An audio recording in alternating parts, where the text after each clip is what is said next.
Introducing the Master 5403 extra large key storage device.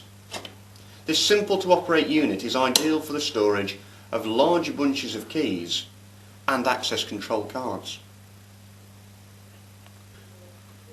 All the 5403s come factory set to 4 zeros. To change the code, enter 4 zeros and open the unit up. To change the combination, push the reset button across and up.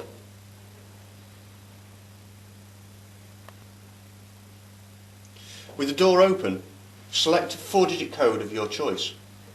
In this instance, we're using 2001. With your new combination entered, return the reset button to its original position. With the door open, check your code several times to make sure it is correct before locking this unit.